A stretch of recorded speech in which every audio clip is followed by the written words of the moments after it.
Okay, today, sorry, just getting my video set it up here. Today we're going to talk about divine epistemology. Divine epistemology. Divine epistemology. Epistemology is a study of truth.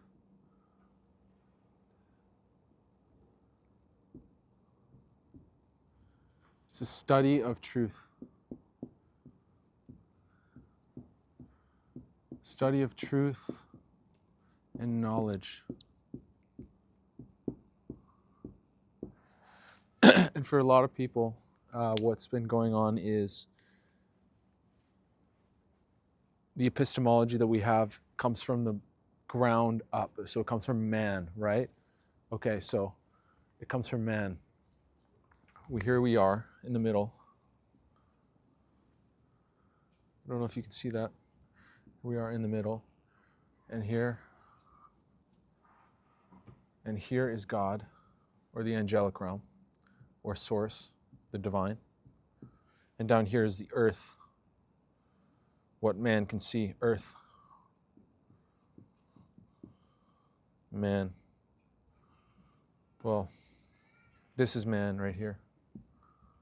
And so in the Bible it says, man cannot lead man. Man cannot lead man. So who leads man? All of the science that we have, it's great. But all the science that we have comes from what we can see in the material and what we can have with our five senses. So it comes up from the earth. We study the earth, we study the elements, and we study all these kinds of things, and it comes up into our minds. And then we create the world through what we study down here. And so we know what to be true. What is true? I can't think of an example right now, but truth comes from the material, okay? And so those who experience higher sensory perception, the Holy Spirit, whatever you want to call it, we actually do a top-down epistemology. So we come from the divine up here, down into the earth. We bring it down. And this is a top-down approach of epistemology.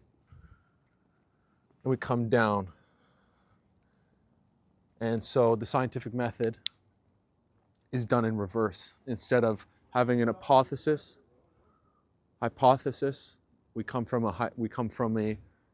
instead of coming from rationalized, logical, instead of coming from evidence to the hypothesis and the thesis, we come from a hypothesis down and distill it down into the material and find evidence for that. So an example of this could be, God is real.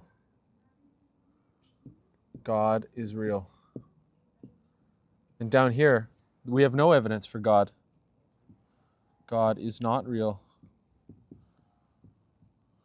Okay? And so how do we know what's true? Well, we don't. What we need is a synthesis of top-down and bottom-up epistemology. And so I don't know what the solution is here. This is just a short video describing what we can kind of imagine to be how we study truth. So that's all for today. Or I might make a little bit more video. This is just a test.